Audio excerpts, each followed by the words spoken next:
बंदर मामा की जंगल यात्रा। एक समय की बात है, घने जंगल में एक होशियार और शरारती बंदर रहता था जिसका नाम था मोंटी। मोंटी हमेशा कुछ नया और रोमांचक करने की सोचता रहता था। उसे उछल कूद करना, पेड़ों पर झूलना और दोस्तों के साथ खेलना बहुत पसंद था। एक दिन मोंटी ने सोचा, क्यों न आज जंगल के उस पार की सैर की जाए। मैंने सुना है कि वहाँ एक जादुई झरना है और वो झरना कोई बड़ा रहस्य छुपा कर रखता है। मोंटी ने तय कर लिया कि वह आज उस जादुई झरने तक जाएगा। लेकिन जंगल के उस पार जाना आसान नहीं था। रास्ते में बहुत सारी मुश्किलें थीं, लेकिन मोंटी को अपनी हिम्मत और होशियारी पर पूरा भरोसा था। सफर की शुरुआत। सूरज निकलते ही मोंटी ने अपना सफर शुरू किया। सबसे पहले उसे एक बड़ी नदी पार करनी थी। नदी बहुत चौड़ी और गहरी थी। मोंटी ने सोचा, अगर मैं नदी के ऊपर से पेड़ों की डालियों का इस्तेमाल कर लूं तो शायद मैं इसे पार कर पाऊं। वह एक पेड़ से दूसरे पेड़ की डाल पर कूदता हुआ नदी के किनारे तक पहुंच गया। लेकिन वहां पहुंचते ही उसने देखा कि एक मगरमच्छ उसके रास्ते में था। मगरमच्छ ने कहा, अगर तुम इस नदी को पार करना चाहते हो तो तुम्हें मुझे कुछ खाने के लिए देना होगा। मोंटी ने अपनी बुद्धि का इस्तेमाल किया और कहा, अरे मगरमच्छ भाई, तुम्हें पता है कि नदी के उस पार बहुत सारे मीठे फल हैं। अगर तुम मुझे जाने दोगे तो मैं तुम्हारे लिए वे फल लेकर आऊंगा। मगरमच्छ ने सोचा और कहा, ठीक है, तुम जाओ, लेकिन जल्दी लौटना। और इस तरह मोंटी ने मगरमच्छ को चतुराई से बेवकूफ बनाकर नदी पार कर ली। खतरनाक दलदल। आगे का रास्ता थोड़ा और मुश्किल था।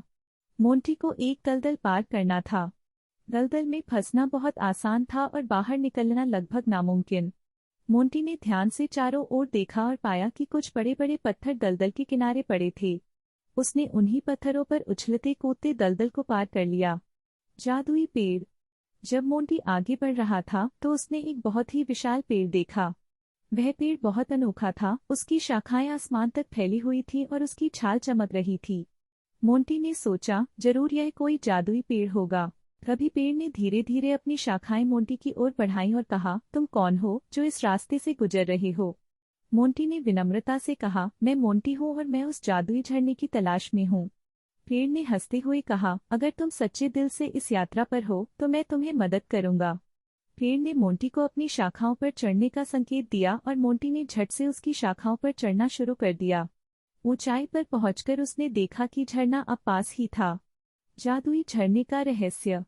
आखिरकार मोंटी उस झरने तक पहुंच गया।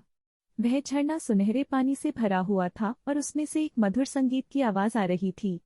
झरने के पास पहुंचते ही मोंटी ने देखा कि वहां एक जादुई दरवाजा है जिस पर लिखा था, केवल वो ही इस दरवाजे को खोल सकता है जिसने दूसरों की मदद की हो। मोंटी को मगरमच्छ और पेड़ की याद आई जिनकी उसने मदद की थी।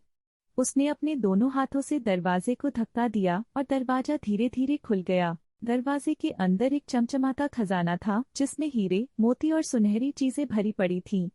लेकिन मोंटी को समझ आ गया कि असली खजाना ये नहीं था। असली खजाना था उसकी हिम्मत, बुद्धिमानी और दूसरों की मदद करने की ताकत। मोंटी ने बिना किसी चीज को छुए वापस लौटने का फैसला किया।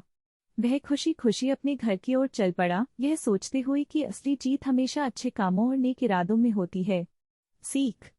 मोंटी की इस यात्रा ने उसे सिखाया कि कठिनाइयों से कभी डरना नहीं चाहिए।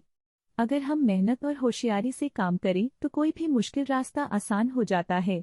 और सबसे महत्वपूर्ण बात, दूसरों की मदद करना हमेशा हमें असली खुशी और संतोष देता है। समाप्त।